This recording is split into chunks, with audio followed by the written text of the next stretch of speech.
Episode 273. Whitney Webb. One Nation Under Blackmail.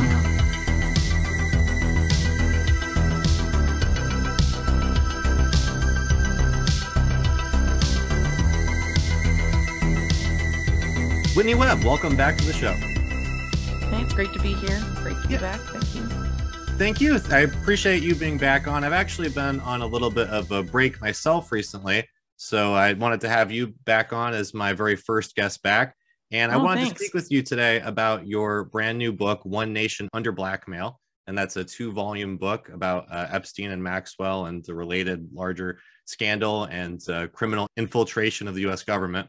However, before we get into that, I had a couple other questions about a couple other topics. And one of them is, the last couple times that you've been on the show, we talked about COVID and we talked about the restrictions and about the vaccine and the vaccine mandates. And I think that, a lot of people were very scared about a year ago, especially after Biden came out and said that, they were going to be trying to force people to get the vaccine through their employers. And we were talking, about these vaccine passports that people would need. And there was a lot of concern. And it's very weird looking back just 1 year ago because things have changed so much and COVID has largely gone away. I just was in a store the other day where I saw a social distancing sign. I was thinking, wow, that's really odd to see that now. Or it's kind of weird if you see people wearing masks now. So I'm just kind of curious what your take is on COVID and all of the restrictions. Were we just kind of wrong about where things were heading, or was there such a pushback from people around the world that the elites kind of had to give up what they were doing and kind of that rabbit hole that they were going down? Yeah, so I don't know if necessarily either of those are exactly what happened. I think there was a lot that happened in COVID in terms of the reduction of civil liberties, particularly in times of crisis. So yes, there was a lot of pushback, but at the same time, if you look at this recent meeting of the G20 in Indonesia, they issued a joint statement, all of the parties there, that they're going to continue working together on vaccine passports, even though there's no, justification really for that. I mean, the COVID-19 was used as the justification for it, being put in the public lexicon and being thrown around as public policy. But they're still going forward with it despite the pushback. They're just not really talking about it anymore, but it's stuff that is still very much on the agenda. And really, I would argue that vaccine passports are sort of a segue to a broader policy goal, which is the digital ID system as put forth by UN-backed groups such as ID 2020, which is much older than 2020, but I think it's from 2014 or so when it was initially created. That's a public-private partnership, pushing for this type of model, where ID is tied to literally everything you do and is basically just like a wet dream for, people that are, governments that are very intent on surveilling the most minute aspects from the micro to the macro aspects of their citizens' lives. So, I don't really see what happened with COVID and necessarily the terms that you put forth. I think there's still a lot more to do. I think people were intentionally misled about the dangers of that virus. It was exploited for particular gain, and a lot of what they did has since been normalized for people. So, some aspects of the quote unquote new normal may have gone away. Like masks, social distancing signs, all of that.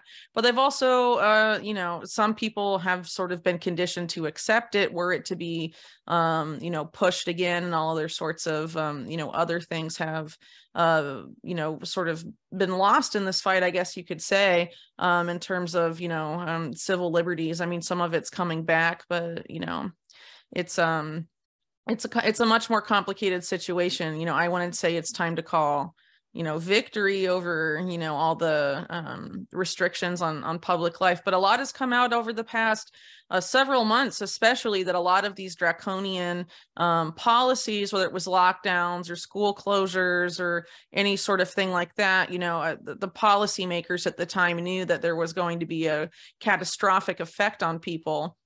in terms of economics on children, on education, and all other sorts of things that some outlets are saying could take more than a generation to actually fix, that they knew that damage was going to happen, while at the same time knowing that COVID had, you know, an over 90% survival rate, 99% survival rate for most people that contract it. You know, it was really more of a risk to the elderly and you know, people like that. And so they were intentionally choosing policies that were you know, aimed at causing economic harm to you know, lower socioeconomic classes than the ruling class, I guess you could say, while at the same time the ruling class makes, you know, billions of dollars. Many billionaires were made during the COVID era when a lot of other people lost everything. So I think a lot of people are still trying to understand what has happened the past 2 years.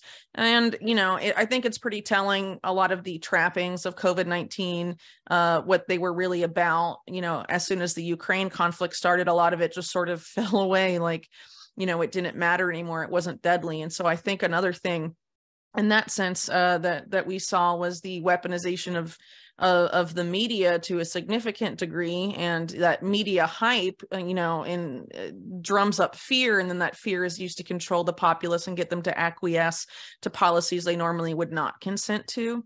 And you know, unfortunately, it seems like there is a segment of the populace that is continuing to fall for that type of those types of narratives and those types of actions.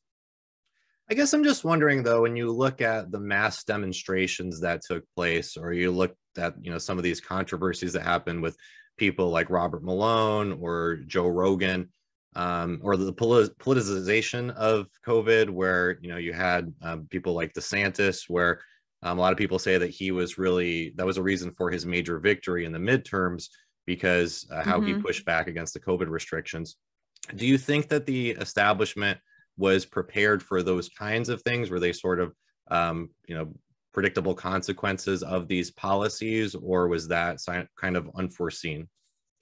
Well, it's really hard to know. I mean, I'm sure they anticipated some pushback, because if you look at things that predated COVID, like Event 201, for example, there was plenty of discussion there about how to fight the information war and things like that. So I think they were definitely, you know, concerned from the off about competing narratives with the official narrative.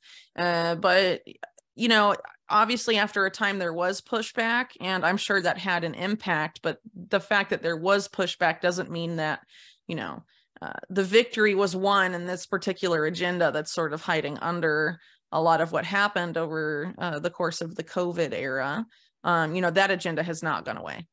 And it is still going forward. I mean, you have things like the World Health Organization and their pandemic treaty, where in the event of a future World Health Organization declared pandemic, you know, they would be able to have more authority over specific countries that would, you know, go above the constitutional authority of that government, which is, you know, a lot of people, I would argue, rightfully argue, that's a major erosion of national sovereignty. And when you consider that the WHO is not necessarily a public entity, it's a public-private entity, and it's really, you know, an example of corporate capture, where you have either a lot of corporations funding them through partnerships, or you have quote-unquote philanthropists who are, you know, some of the richest people in the world, like Bill Gates, with particular agendas financing them. They're not these public entities that are working for the good of global health. I mean, if you actually look at how the World Health Organization functions, it doesn't function like that. So I think that's a misconception with a lot of people. But anyway, you know, this type of stuff is still marching full steam ahead. It's just, it's getting less coverage, right? Because a lot of the media attention is focusing on other things. You know, for much of the past 6, 7, 8 months or so, I guess it's been focused on Ukraine among other issues, but COVID isn't really, a lot of these biosecurity policies aren't really talked about so much anymore, maybe in some circles. But, you know, I think people need to realize that for pushback to be effective, it has to be consistent. But, you know, it's getting increasingly difficult to push back against these things because, you know, I think a lot of the powers that be increasingly care very little about how much we protest and what we do, because a lot of what is being constructed around us, in the future that's sort of being ushered in, is pretty much designed to be as anti-human as possible, and to be allow people at the top to discount the opinions of the vast majority of people, because their technology is based around either control or of taking people's jobs and, you know, economic independence away. And I think this is something we talked about one of the last times I was on the show, the advent of artificial intelligence. For example, Amazon is talking about replacing a lot of the people that work in their warehouses with robots in the not so distant future. Starbucks has introduced AI baristas and all of this stuff. You know, what happens when they introduce all that stuff and those jobs aren't there? I mean, they're looking at creating a future where they don't need you and they don't have to care, or at least pretend to care, about your opinion. Hello everybody, I am Sophia. Let me introduce you to my sister Grace. Come over here. Hi Grace. Thank you, Sophia. Hello everybody. I am Grace. I am built by hands and robotics for awakening health. I can do all kinds of things for elderly people. I can visit with people and brighten their day with social stimulation, entertain and help guide exercise, but also can do talk therapy, take bio readings and help healthcare providers assess their health, and deliver treatments. Hi my friend, nice to see you. Okay, great, so while we talk, I will take your temperature reading and pulse with this little thermal camera on my chest. See? You are 36.6 degrees Celsius by the way. No risk of COVID. Also I note that you are responsive and aware, which is good, and then I share that important data back to the doctors and nurses at the institution. People need to, you know, be savvy about these types of developments and not just be content that, yeah, there were a few mass protests and there was pushback to the agenda. That pushback has to continue. You know, it's not time to just sit back and savor a victory that hasn't been won. Well, as you mentioned, the COVID pandemic seemingly ended the week that Russia invaded Ukraine, and it just seemed like such a clear cut transition from one crisis to another, where COVID just seemed to magically end in a lot of ways, and then we were obsessing about what was happening in Ukraine. And you know, not to get too tinfoil hatty or galaxy brain, but again, it was the timing was really odd, and that the transition was something that was remarkable, because I think we've all seen amnesia take place before, where, you know, the Democrats were against war 15 years ago and now they're pro-war, or you even saw that in the case of Iran, when Trump assassinated that general, they were protesting against intervention in Iran, and now they're all in favor of it and calling for regime change today. But the speed at which that happened with the invasion of Ukraine, it was just remarkable. And I know Vladimir Putin, you know, he had some connections with the World Economic Forum in the past and whatnot. So I guess I'm just kind of curious if you think at all that what we're seeing with the war, is it to some degree perhaps some kind of show? Is it maybe not exactly the way that is being portrayed to the public? Yeah, so keep in mind that the war in Ukraine broke out. It was basically instigated, from what I've seen, by the U.S. to a significant degree, or by NATO. And of course, a lot of the current government and control of Ukraine was basically, you know, you have to look back at what happened in 2014, which is basically a coup organized by the Obama administration, to really understand what's going on there. There's obviously a lot of U.S. meddling responsible for the situation. Yeah, but I mean, even if you go back to December of 2013, there was a rally where a Democratic Senator, Chris Murphy, and John McCain both attended a rally to get everybody amped up to overthrow the government, essentially.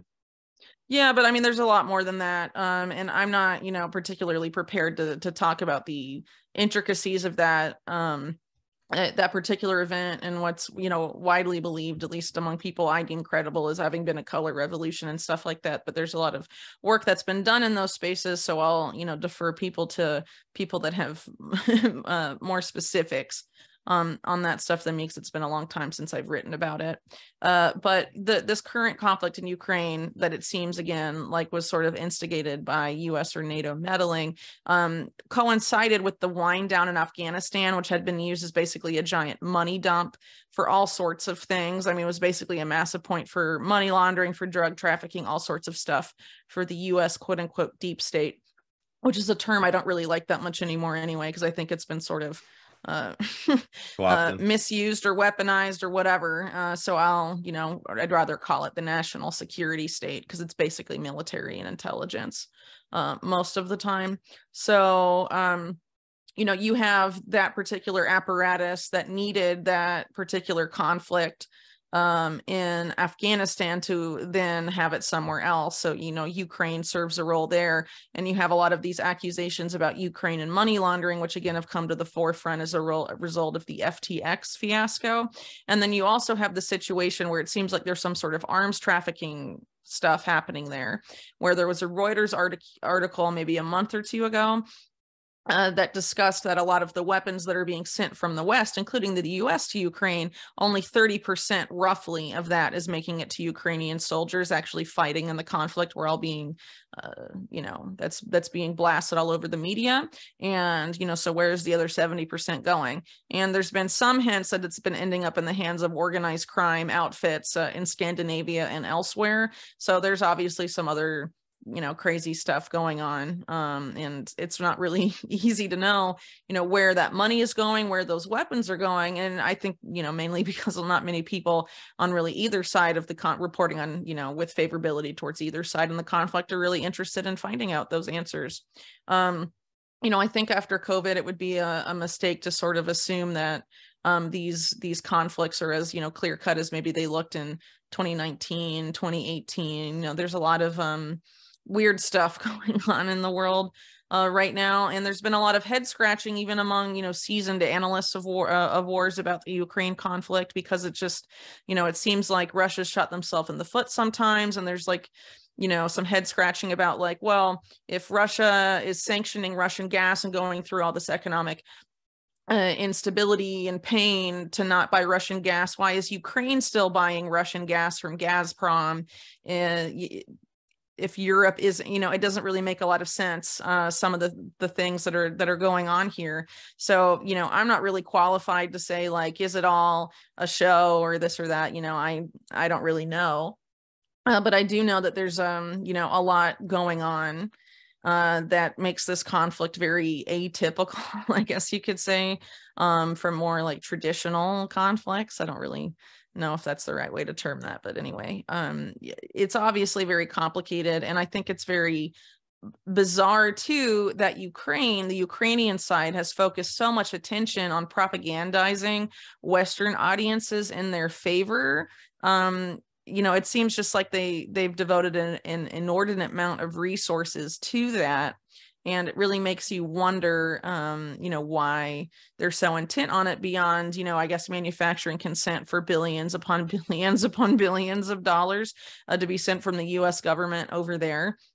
And now, of course, this FTX situation adds a new dimension to it, where it's been argued that the FTX Ukraine government connection and the fact that the head of FTX and the founder was one of the top donors to the Democrats the last cycle, their collapse after the election and all of this stuff is indicative of some sort of money laundering scheme to sort of take taxpayer money and funnel it through FTX and Ukraine back to the Democrats. It's possible, because the Democrats have done insane stuff like that before, in the case of the Clinton 1996 re-election campaign, for example. But it's it's really hard to know exactly what's going on at any one point in Ukraine, either from a lack of reporting or all other sorts of crazy stuff going on the ground, or I don't know. I mean, it's really hard to know exactly what's going on, and it changes so much. But there's definitely been a lot of propaganda, and there's definitely some sort of money laundering and arms trafficking going on. But unfortunately, we're not probably going to know exactly what that is, what the nature of all this is, until maybe even years after the fact. So we'll see what happens. Well, I'm curious about your opinions about Vladimir Putin and about Russia as well. just again, I believe at one point Vladimir Putin had gotten some kind of award from the WEF, or there was some kind of relationship there. Do you think that he's really as opposed to the globalists as he purports to be himself?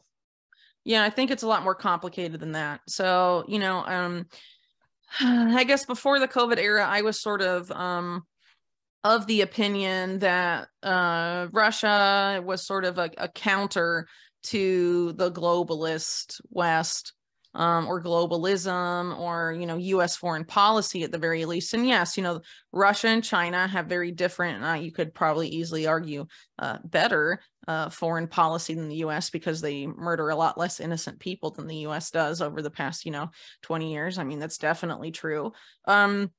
But at the same time, I think people that look at it that way often have sort of rose-tinted glasses when they look at Russia and China.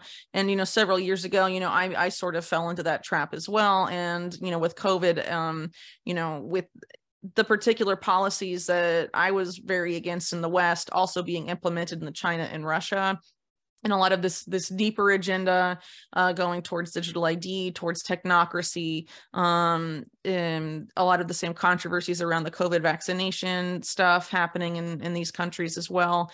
The expansion of facial recognition surveillance and a lot of very invasive surveillance is marching full steam ahead. And the West, Russia, China, it's actually pretty universal.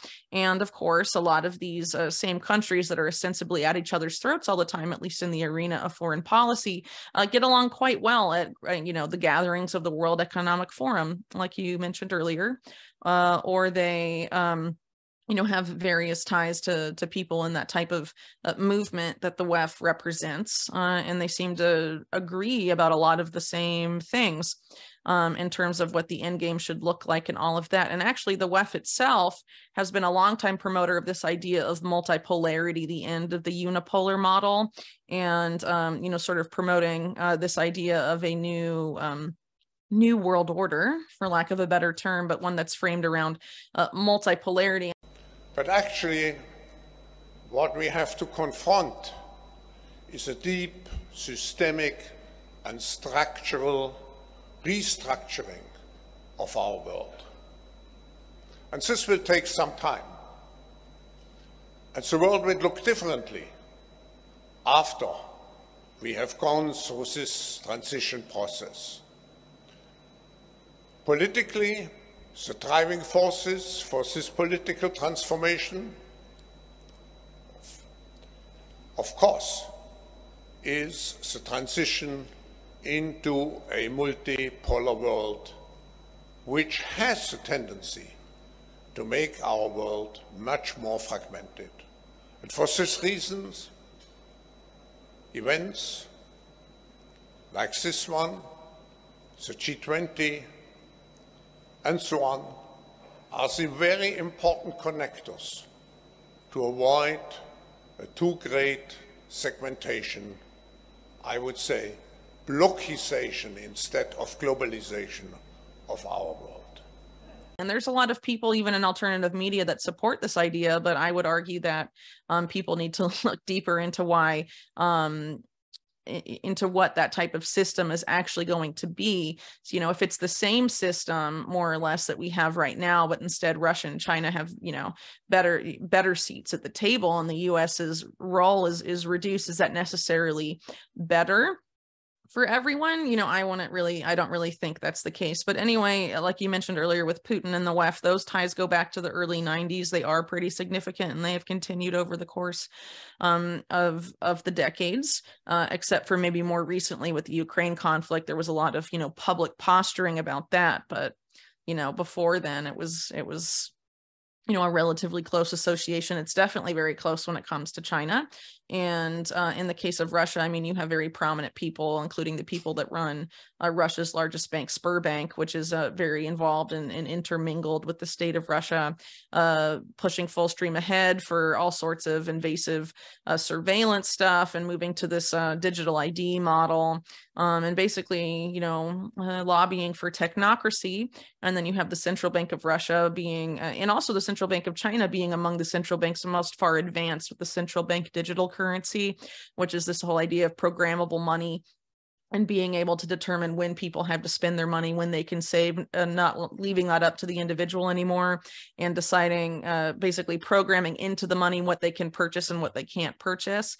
And, you know, that's, as a lot of people have pointed out, a very slippery slope, and it's really much more a control system than it is a financial or monetary system. And so Russia and China and the West, the quote unquote globalist West, are all on board with that, right? And a lot of the underlying policy agendas that are not good at all, that are sort of cloaked in this veneer of the of good and whatever, as part of the Sustainable Development Goals, or the SDGs, that's put out by the UN. You know, a lot of that is basically designed by Wall Street, if you actually look at it, and has a lot, you know, if you look at the top UN climate envoys, it's people like Mark Carney, central banker, ex-Goldman Sachs, and then Mike Bloomberg, the former mayor of New York and like ultra rich dude who, you know, has, I mean, you can just look up a lot of his past controversies. It's not, you know, hard to find. These are the people in charge of climate stuff for the UN, right? So these are the groups that helped produce the SDGs, and you have, you know, the West, and a lot of the policies that are poo-pooed in the West, you know, are in direct support of this. And then it's also supported in, you know, the ostensible counter to Western globalism and all of that. So I think the truth of the matter is a lot more nuanced than some people would make it. It's not really a bad guy versus good guy thing when it comes to the top leadership of nation states, in my opinion.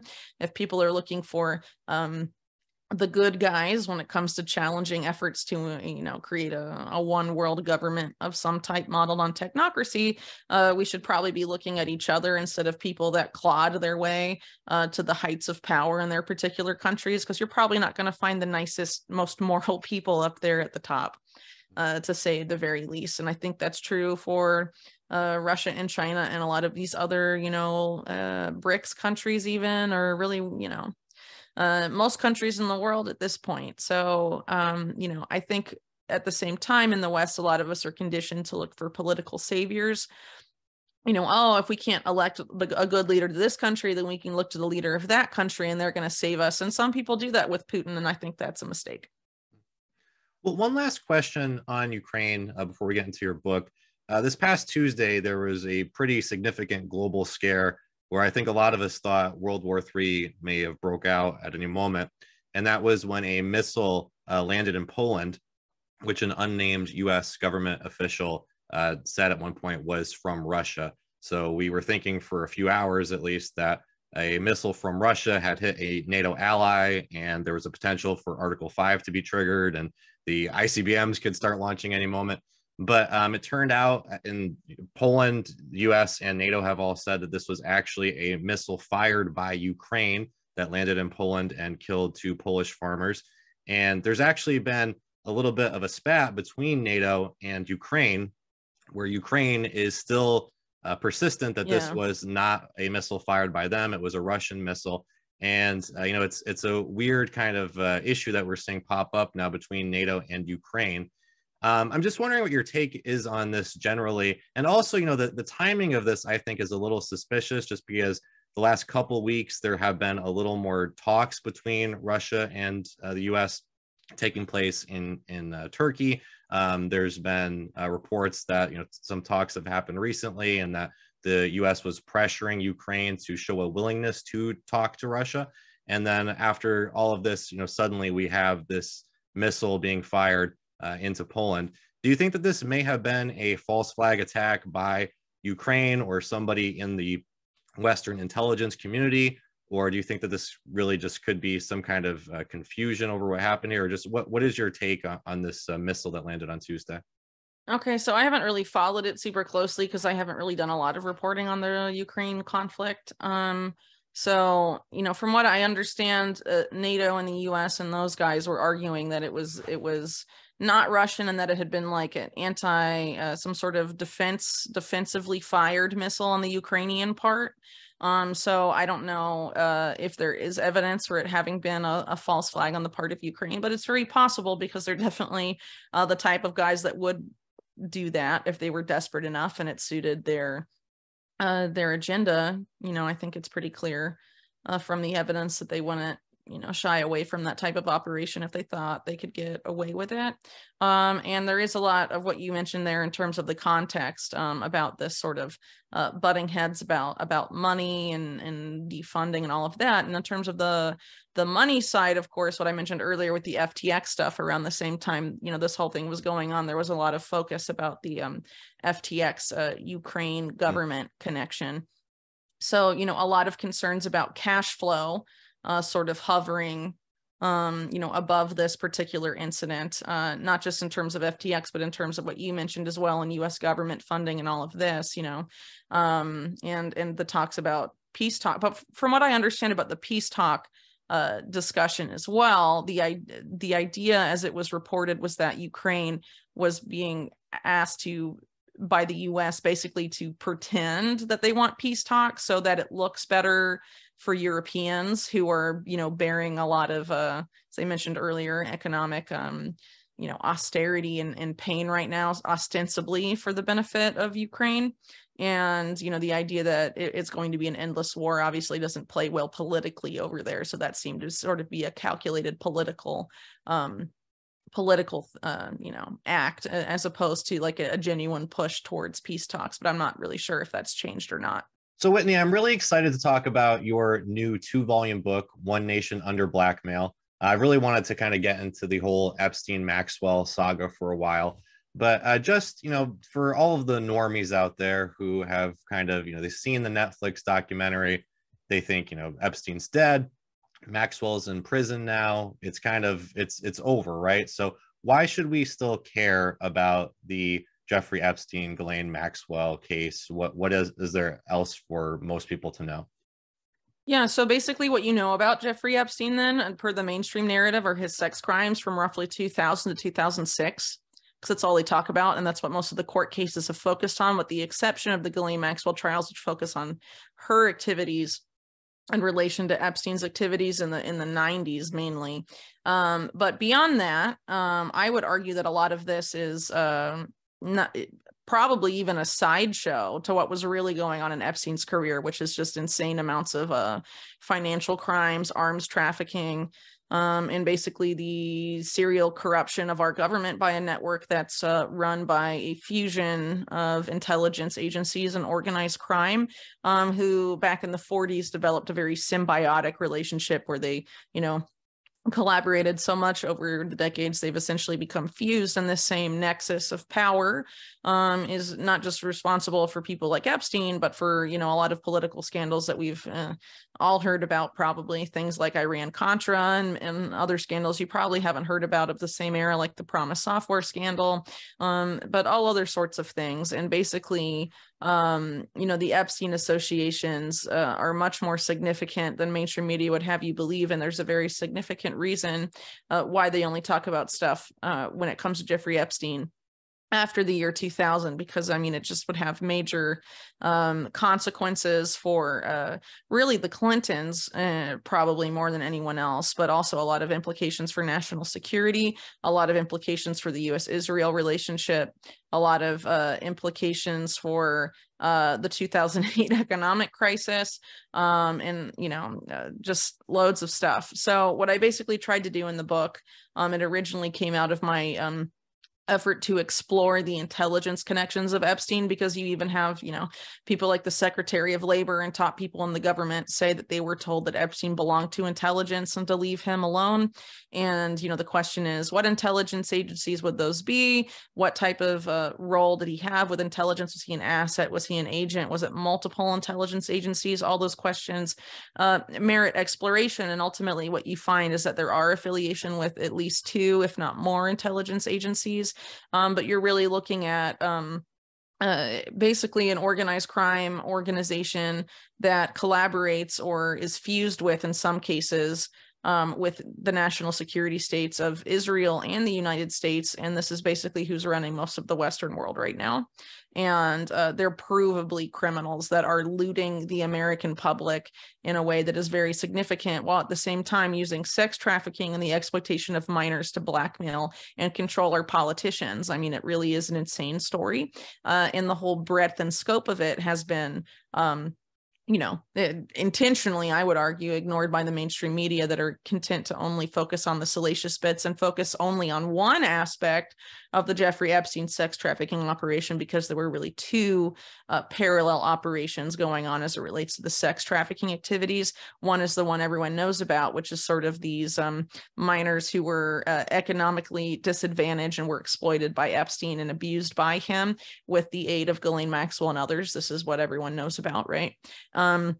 But beyond that, you also have he's matchmaker and matching a lot of powerful people in his circle to their girlfriends and wives in many cases as well. Donald Trump is one of these men.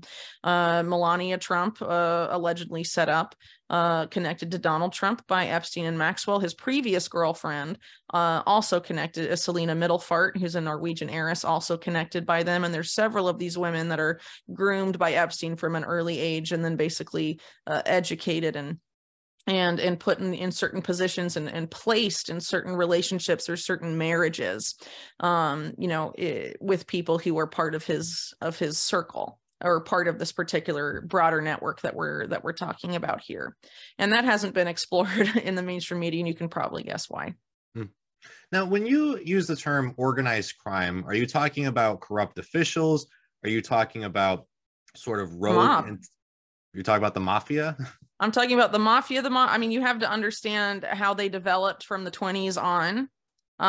So I guess let's go back in history for a bit. So in the 1920s, the power base of the Democratic Party in the United States was unions. Yes, organized crime began to take control of those unions in a very significant way. And in places like New York City, for example, they started that way and then started basically installing a lot of their people in key local positions, including people who were responsible for counting votes for primaries and so on. They basically took control of the Democratic Party in New York by the 30s, if not earlier. This model spreads throughout most of the major, big cities of the United States, including Chicago, including Los Angeles, and others.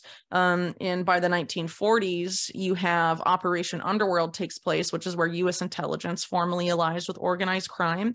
It's an operation that the U.S. national security state denied for something like 50 to 60 years, but now it's confirmed by them as having been fact.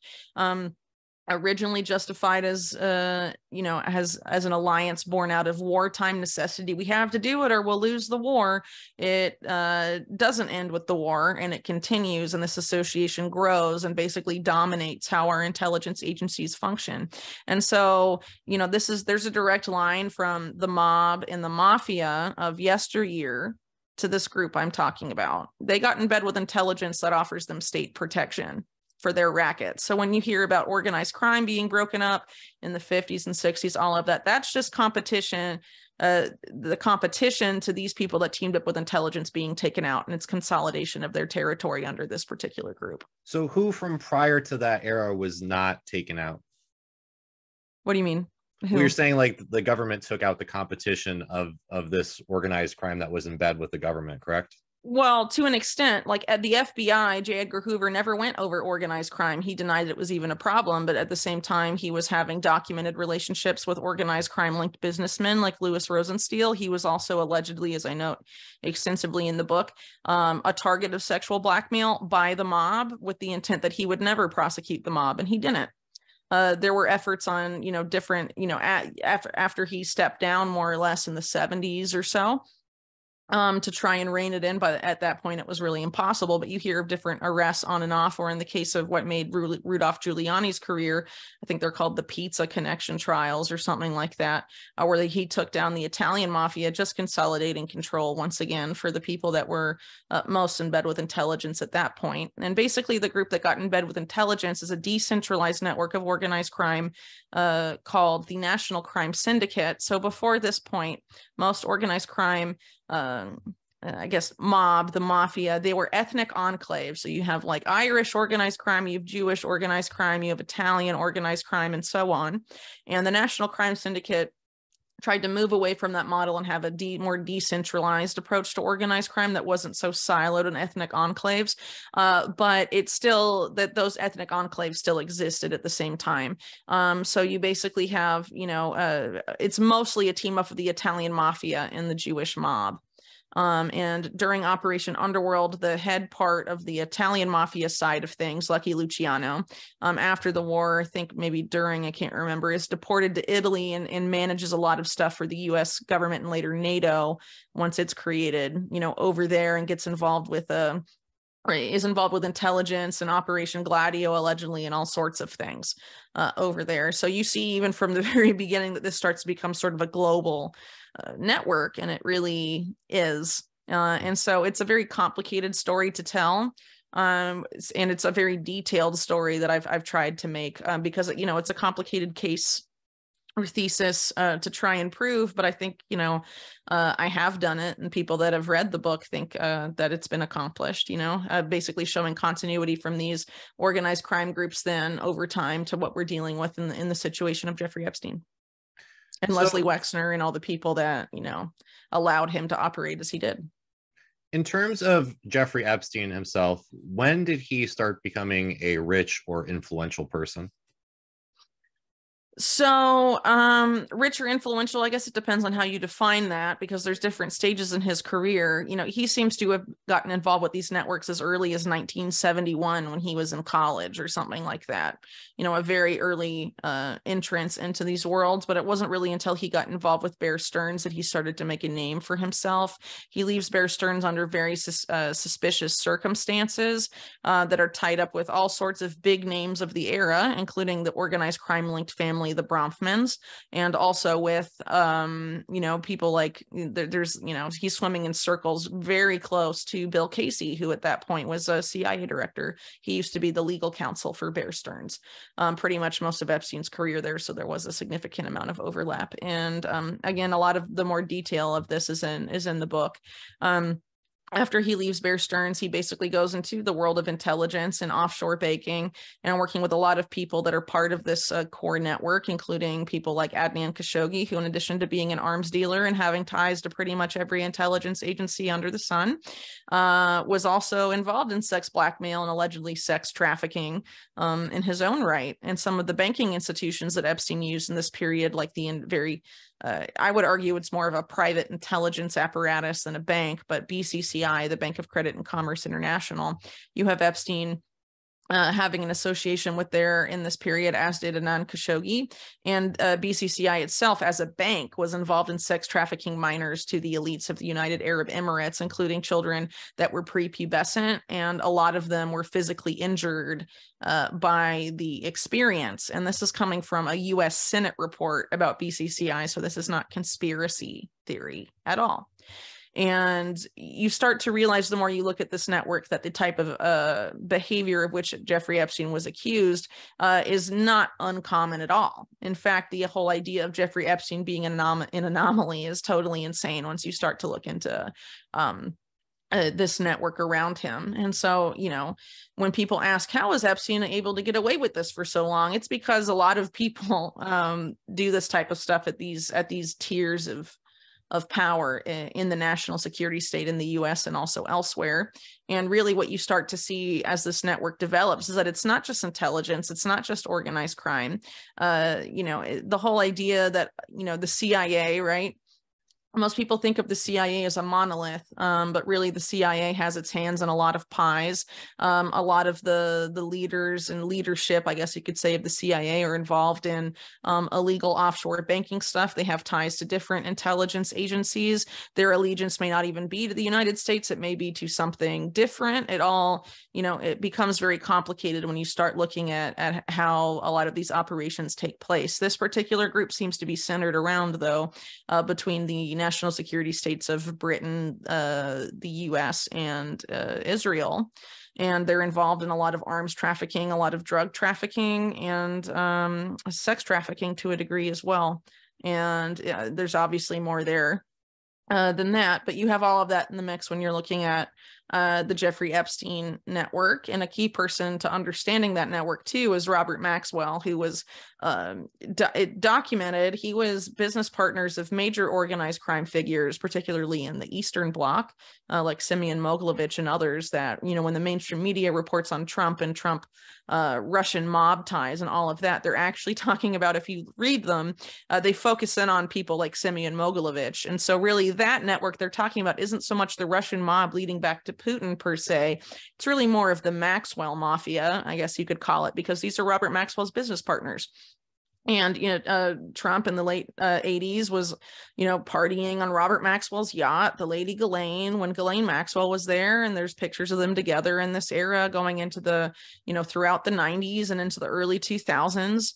There definitely was an association there. The same bank that was responsible for a lot of the explosive growth of Robert Maxwell's media empire is the same bank that rescued Donald Trump from bankruptcy in the early 90s, Rothschild Inc. And, these are documented connections, and you would think that the mainstream media that wants to, crap all over Trump or whatever would look at some of this stuff, but that's very complicated for them, because once you start looking into a lot of these networks, it's not just one party or one politician that you're, destroying or, exposing. You expose the other party as well, and it's a very, very bad news for the Clintons and the Democrats when it comes to the Jeffrey Epstein relationship. Very nasty stuff was going on, involving espionage, mainly, and extreme financial crimes, and a lot of really other crazy stuff that I go into in the book. Anyway, when you talk about Robert Maxwell and you talk about his connections to Russian organized crime and Russian intelligence, is that Russian crime syndicate? Are they aligned with the national crime syndicate? Are there people in the KGB working? Yeah, so this is something that existed later. So the National Crime Syndicate was the name for it really when the people that originally made it were still alive. I don't really think it continued having that name after people like Mayor Lansky died, and a lot of the people that ran it ended up dying. So when you're talking about people like Semyon Mogilevich and this kind of world of organized crime with which Robert Maxwell aligned himself, you're talking about people that were really more like, this is more like the 1980s we're talking about. They don't necessarily have that history going back to the 20s and before that the National Crime Syndicate side of things necessarily does. So a lot of these guys, Robert Maxwell sought them out through Bulgaria. This is all going on when the Soviet Union is still a thing. So a lot of it's not necessarily Russian as we think of it today. Like Semyon Mogilevich was born in Ukraine, for example, and a lot of the people in terms of mob connections and organized crime, this was in Bulgaria where Robert Maxwell originally made a lot of these connections, but he also had a lot of ties to the chief of the KGB in the 80s, whose name I forget, but he was arrested for trying to do a coup against Gorbachev in the early 90s. And he had a lot of intelligence associations. His closest intelligence association was with Israel. In the case of Robert Maxwell, I mean, that's really undeniable, but he had intelligence connections all over the place, to say the very least. And so could you say he was working for any organization in particular, or was he really in business for himself?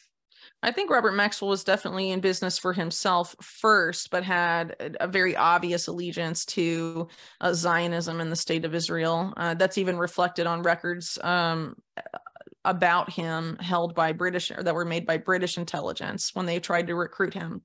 So, that's not just me speculating. So it's complicated to unravel what Robert Maxwell was really up to. He was obviously a very sophisticated financial criminal, because a lot of his finances, decades and decades and decades after his death, were never successfully unraveled. And it seems like Ghislaine Maxwell and potentially some of the other Maxwell siblings had access to some of that money, because he set up a lot of trusts in Liechtenstein that were for them. And I think he knew at some point, especially in the lead up to his death, maybe a year or more before his death, the financial walls were definitely closing in around him. So he would have, had the intention of, if things definitely do go wrong and I can't salvage this, I want this set aside for, Ghislaine, and this set aside for the other children and all of that. I think that definitely is something that very was very likely to have happened. But in terms of Robert Maxwell, I could have written a whole book about him. He's a very complicated guy.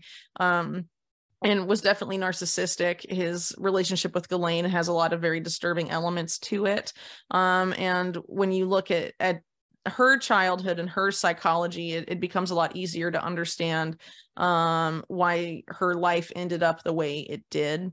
Not that I'm necessarily expressing sympathy for her, but you can see a lot of this psychological trauma and how, her father saw him and had her view herself as an extension of him rather than as her own person. So, after his death, she becomes associated with the person who was most like Robert Maxwell in her life, which would be Jeffrey Epstein. And that's definitely true when it comes to, being a savvy financial criminal. I think that's very clear, that there was a lot of overlap there, to say the least. But I think originally Robert Maxwell's intention for Ghislaine in the United States in New York City was a bit different before he died. And that the Jeffrey Epstein thing connection was sort of her effort to pick up the pieces, because Robert Maxwell was becoming associated with a network founded in 1991, the year he died, called the Mega Group, which was co-founded by Leslie Wexner and Charles Bronfman. And Leslie Wexner, of course, very closely associated with Jeffrey Epstein. By 1991, Epstein was his money manager and in control of a lot of his financial empire. And you have him team up with Ghislaine Maxwell because that particular group of billionaires that are in the Mega Group, or at least the known members, were courting extensively Robert Maxwell in the period of time leading up to his death. And so you have the Wexner-Epstein association. It seems that's probably related to how that public association came about. There is testimony as well that Ghislaine and Jeffrey Epstein dated in the early 80s, and that he was recruited into Israeli intelligence by Robert Maxwell in the mid 1980s, and that their association, continued after they were no longer dating, because she had a different boyfriend for the other half of the 1980s. Because the mainstream media narrative has been that, the first time they were together was at this public dinner honoring Maxwell's death, or honoring Maxwell in the wake of his death, I think in December of 1991. But he was seated at a table next to Ghislaine and next to Betty Maxwell, Robert Maxwell's wife. And it's very unlikely that would have been the first time they met. That was a very privileged position to have at that dinner. Would have been unusual, to say the very least. Mm. Well, what I have to ask you too, in doing the research for this book, obviously, I think there's a lot of stuff that has, been covered up, photographs or logs of Epstein going to the White House, for example. I believe that those were kind of hidden for a few years, at least. Was it hard for you to do research for this book, and just how much of that censorship or whitewashing did you come across? Oh yeah. It's actually really bad. So a lot of the stuff, especially about like the Maxwell siblings, that I have in the book, where I write about their relationship with the tech industry and stuff, that stuff disappeared not that long after I wrote about it. So a lot of it I covered in 2020, and it was gone a year after. And there's increasingly a scrubbing of information, but I don't think that's exclusive to the Epstein case. I think that's just going on a grand scale, like in general, or a corruption of search results, or search engines becoming increasingly quote unquote bad at finding like relevant information when it comes to certain topics. But in terms of the research of the book, so there were things that were difficult to find, and then there were some articles that ended up deleted after we accessed them. But we archived a lot of stuff, and so it wasn't a big I want to say it wasn't a huge deal. A lot of the stuff we're talking about here is either historical, so there are records of it. You have to hunt around for it. But a big help was the stuff like you mentioned earlier. The White House visitor logs came out in December of last year. And so the earlier part of this year, as I was wrapping up the book, I had to basically overhaul my whole section on the Epstein, Clinton, White House stuff, because before those came out, the only reporting on it was from the Daily Beast, and they said there were only 5 visits of Epstein to the Clinton White House. But then the logs come out, and it's at least 17, just significantly higher. Did they give a reason for his visit in the logs? No. No, they just generally will say like which area of the White House he was going to. They might say who he was meeting with or who signed him in. But in terms of like meeting minutes and stuff like that, no. But on many of these meetings, he was accompanied by a woman, a different woman every time. And some of these women, like I mentioned earlier, Selena Middlefart, who dated Epstein and then got set up with Donald Trump. She was one of the people that came to the White House with Epstein.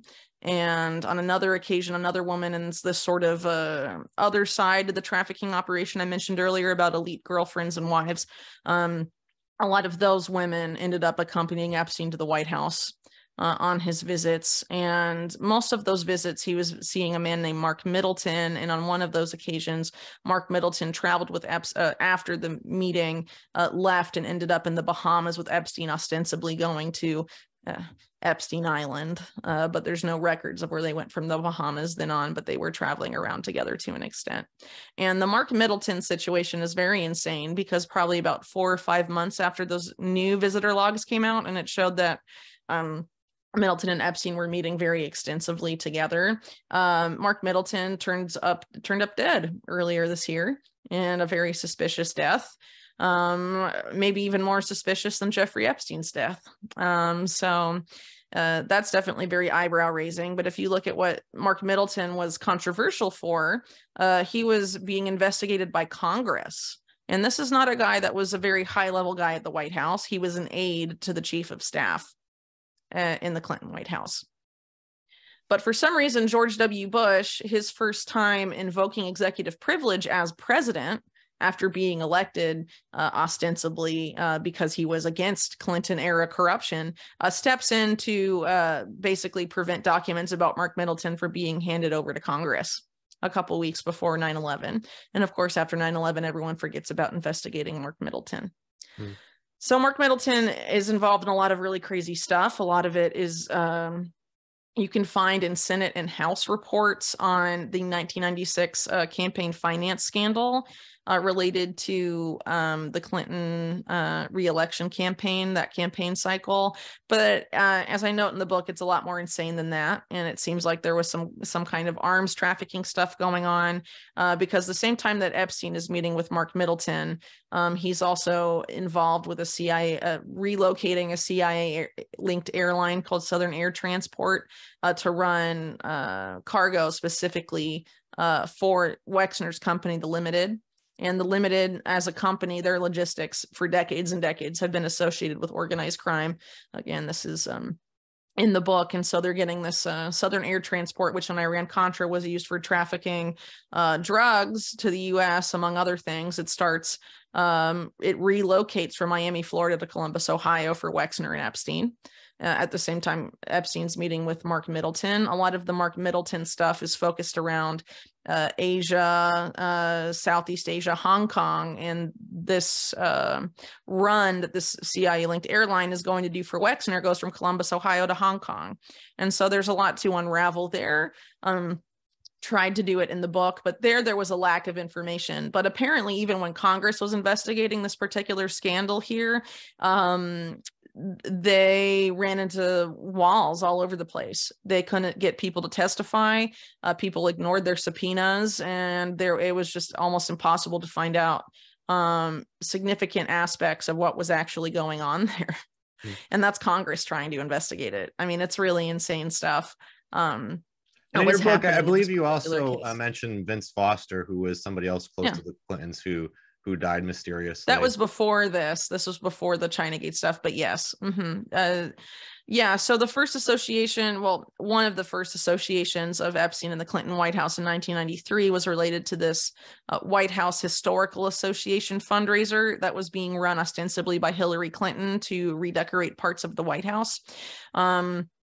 And that particular fundraiser ends up in Vince Foster's quote unquote suicide note. Vince Foster was the White House counsel. According to the New York Times, he would have been in a position to know whether there was anything suspect about the people financing that particular fundraiser.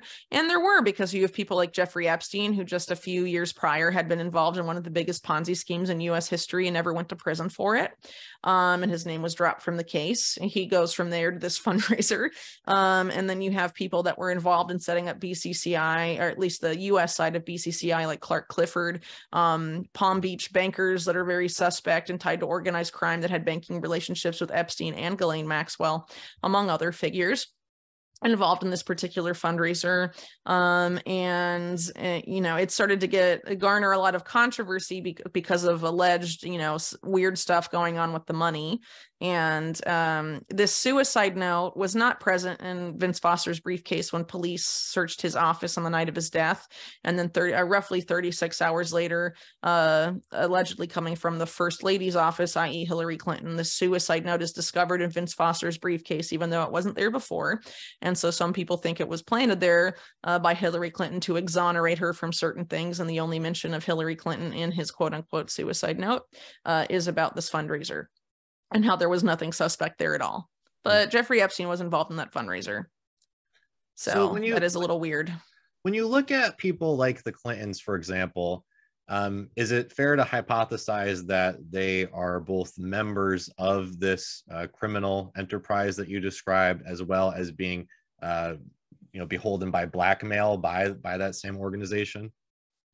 Yeah, so I think they are definitely members and involved in this type of criminal activity. I think it's very obvious, and it's been very profitable for them. And they definitely used Epstein as sort of a financial wizard for them on several occasions. So you have that initial Hillary Clinton fundraiser, you have him being involved in this 1996 very suspect campaign that was investigated by Congress because it was so scandalous. And then after Clinton leaves office, you basically have Epstein set up the Clinton Foundation, which has been accused of being a Clinton family slush fund. So you have him being a financial guy for them repeatedly through the years, right after he is involved in this Ponzi scheme at Towers Financial.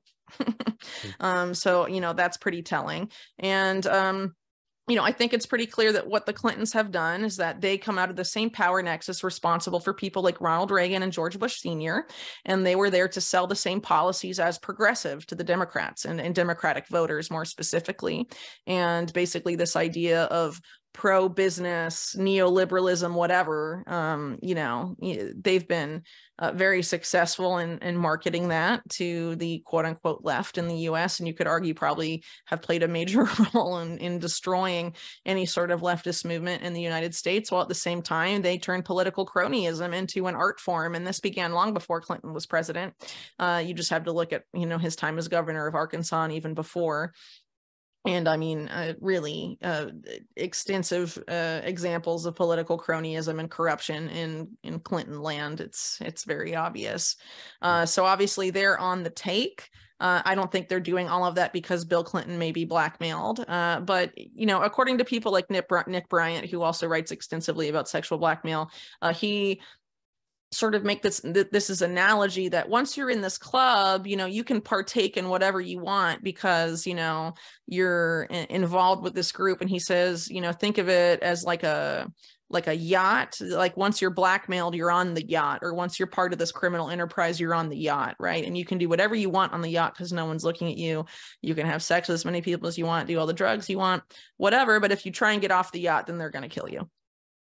Right. So I think that sort of would be, the Bill Clinton situation there. He's allowed to partake in whatever he wants, unless he tries to expose them, which I don't think he would do, And I think that's how it is for people that end up sort of partaking in these types of illegal activities, whether it's, sex related or corruption related or whatever, it seems to be how it works. Whitney, I know we're almost out of time. I did have 2 patron questions for you if you have about 5 to 10 minutes left. Yeah, sure. So first one, would you talk about the BTO vote on and G20 promotion of digital ID passport this week and central bank digital currency CBDC? Yeah, so I think we already covered that earlier in the show, if I'm not mistaken. So the G20 meeting, what I mentioned earlier about how the vaccine passport agenda has not gone away, they mention it specifically about a need to make it basically a requirement for international travel, some sort of software app, and it gives a vaccine passport as being an example. And it doesn't say anything about COVID-19. It just says vaccine passport. So that's very open-ended. But this agenda, like I said earlier, is not going away, and it's very unnerving, to say the very least. And digital ID is the backbone for technocracy, and will be intimately involved with a CBDC once a CBDC is launched. As I mentioned earlier, a central bank digital currency is programmable money, and it's meant to be fused with your digital ID, and basically what you buy and can't buy is informed by the permissions contained within your digital ID. Right. So a lot of people have warned that there's a lot of implications of that, because the roadmap for digital ID is to have it connected from everything to your medical history to your social media activity. And so if you have something that is wrong in the eyes of the people that are doing the programming and controlling this system, they can turn your money off. Your money will become useless. And even in the pilots of CBDCs that they've done in places like China, there's an expiration date on the money. You don't decide when you spend it and when you save it, the government does. It's very complicated stuff. And it's obviously bad for freedom and individual choice, and is giving a lot of control over to the government, which, as I mentioned earlier, almost all governments in the world today are really public-private partnerships. And this is the mission of the WEF, right? The World Economic Forum bills itself as the premier organization for public and private, promoting public-private partnerships. And public-private partnerships are basically where the private sector, it places itself on equal footing with the public sector. But when you consider that the public sector has been subject to corporate capture and is basically run by the private sector anyway, you're basically giving, it's basically a blank check to install a fascist system somewhere. So, this is basically who will be running this particular system, digital ID and CBDCs and all of that at the end of the day. And it's obviously, a recipe for disaster for anyone that doesn't want to live under the thumb of the literal worst people in the world who are provable criminals. So last patron question. This is John McCarthy in Chicago. What do you think about all the protesters who have been standing up and confronting so-called progressive politicians for their votes in favor of the proxy war in Ukraine? I don't know if you saw that leading up to the midterm. Oh, like the AOC one? Yeah, there was Ilhan Omar. There was several different instances. I believe Elizabeth Warren also. There's many different instances of these protesters showing up. Congresswoman, none of this matters unless there's a nuclear war, which you voted to send arms and weapons to Ukraine. Tulsi Gabbard, she's left the Democratic Party because they're a bunch of war hawks. Okay? You originally voted, you ran as an outsider, yet you've been voting to start this war in Ukraine. You're voting to start a thermonuclear war with Russia and China. Why are you playing with the lives of American citizens?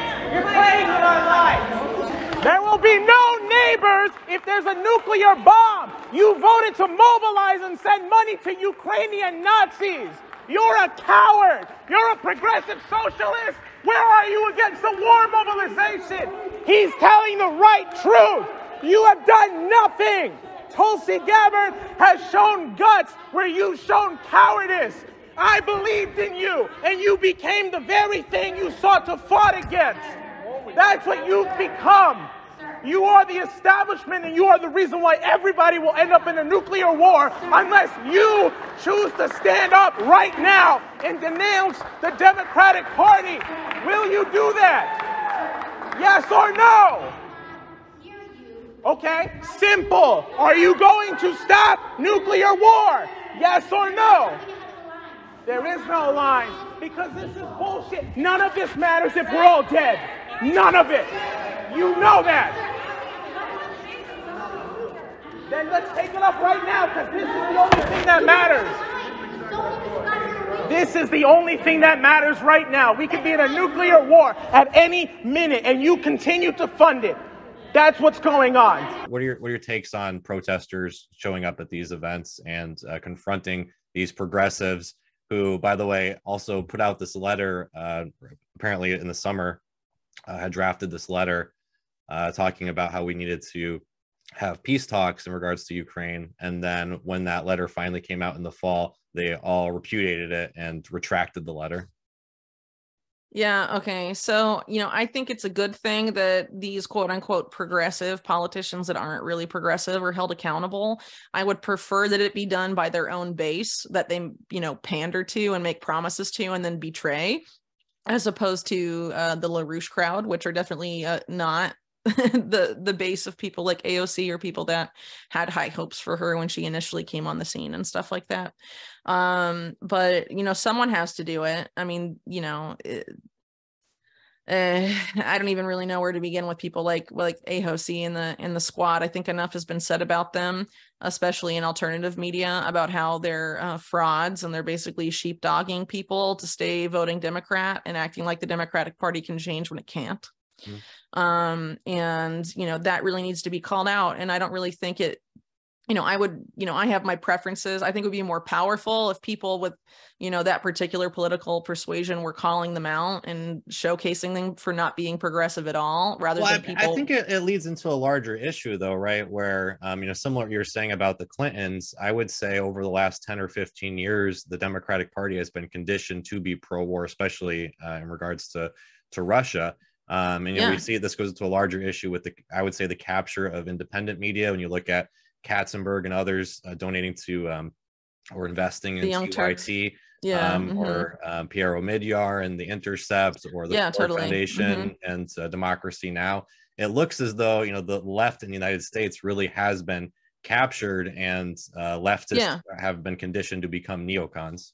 Yeah, well, I think that happened. That was a calculated move that happened in the aftermath of 9/11 and the war on Iraq. A lot of that protest and pushback, whether it was for the invasion itself or policies proposed here at home because of the war on terror, including surveillance programs, there was a lot of pushback from that in media.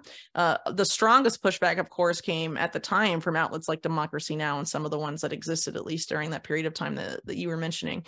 And in order to, if you're the national security state and you want to neuter that type of opposition, what do? You take control of the people who are crapping on you right now somehow, and you try and gain influence over, you know, how their audience thinks. So I think there was a major effort at that point to twist the left from being the anti-war left to being the pro-war left. I think that was a major objective of, you know, all the psychologists and public relations people employed by the national security state, of which there are many. I think that was their main focus, one of their main focuses, you know, and from that period onward. And it's obviously had dramatic results, to say the very least.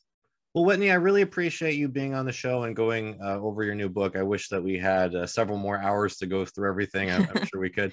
But for folks out there who would like to follow you and support you, how can they do that? Yeah, so my website is unlimitedhangout.com. So you can follow my stuff there. I have a podcast that you can find out about there, but it's also on Rockfin. It's on SoundCloud, Apple Podcasts, you know, pretty much on every podcasting platform there is, if you're interested in that. And I publish a lot of other people's works beside my own Unlimited Hangout. So if you support me, you're not just supporting, or if you support the site, you're not just supporting me, you're supporting other people that contribute there as well. Regarding the book, if you're interested in buying that, there's an ebook available, there's a Kindle version available right now, and there's also, of course, the physical copies of the book. So originally it was supposed to be one book, but it was too long, so the publisher decided to cut it into two. Sorry, not my decision, but there's an audiobook in the works. Oh, and sorry, yeah. So the physical book you can buy directly from the publisher if you're in the continental US, TRINE-day.com. And if you buy from them, they offer a bundle, so you can get both physical books for a significantly cheaper price than buying them separately on a place like Amazon or something like that. But it is also available on Amazon and other booksellers as well. Awesome. Well, thanks again, Whitney. I really do appreciate your time today, and hopefully I can have you back on sometime soon. Yeah, likewise. Thanks so much.